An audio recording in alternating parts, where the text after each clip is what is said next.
कैसे हैं आप लोग। मैं आपका अध्यापक संदीप कुमार राय फिर से आप लोगों के सामने हाजिर हूँ अपने अगले पाठ को लेकर। लिटरेचर का दूसरा पाठ, फसलों का त्यौहार।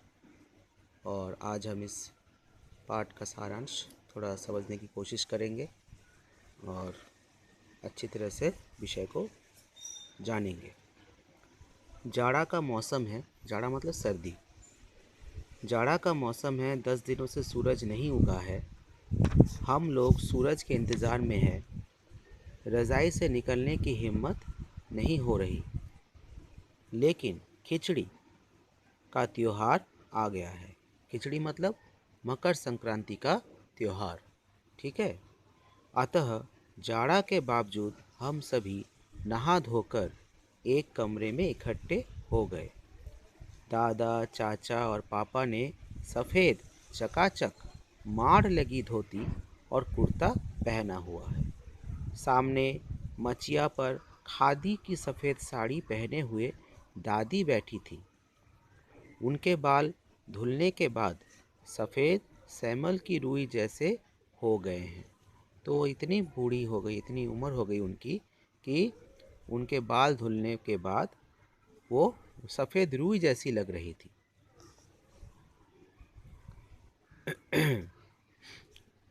उनके सामने केले के कुछ पत्ते कतार में रखे हैं, जिस पर तिल, मीठा मीठा मतलब गुड़, चावल आदि रखे हुए हैं।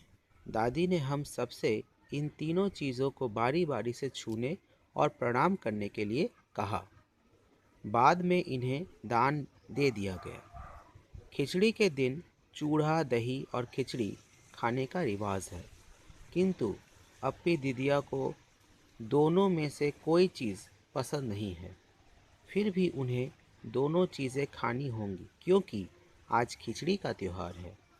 इस दिन तिल, गुड़ और चीनी के तिलकुट भी खाए जाते हैं, जो बड़े स्वादिष्ट लगते हैं।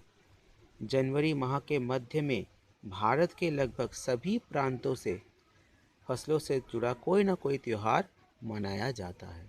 तो जितने भी हमारे राज्य हैं, हमारे प्रांत हैं, प्रांत मतलब राज्य, हमारे जितने भी राज्य हैं वहाँ जनवरी के महीने से लगभग सभी प्रांतों में कोई ना कोई फसलों का त्यौहार मनाया जाता है। सभी प्रांतों इलाकों को अपना रंग और अपना ढंग नज़र आता है। इस दिन सब लोग अच्छी पैदावार की उम्मीद और फसलों के घर में आने की खुशी का इजहार करते हैं, मतलब खुशी मनाते हैं। उत्तर प्रदेश, बिहार, मध्य प्रदेश और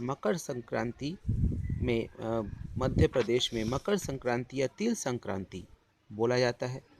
असम में बिहू, केरल में ओणम, तमिलनाडु में पोंगल, पंजाब में लोहड़ी, झारखंड में सरहुल, गुजरात में पतंग का पर्व सभी खेती और फसलों से जुड़े त्योहार हैं।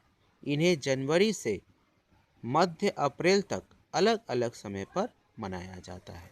तो आज हमने फसलों का त्यौहार पाठ का भाग 1 सारांश पढ़ा, जो कि भाग 1 था, और अगले दिन भाग 2 में हम बाकी का हिस्सा समझने की कोशिश करेंगे। ठीक है, आप लोग सब अपने घर में सुरक्षित रहिए और अपनी पढ़ाई करते रहिए। जो आज सारांश दिया गया है, समझाया गया, उसको अच्छी तरह से समझें।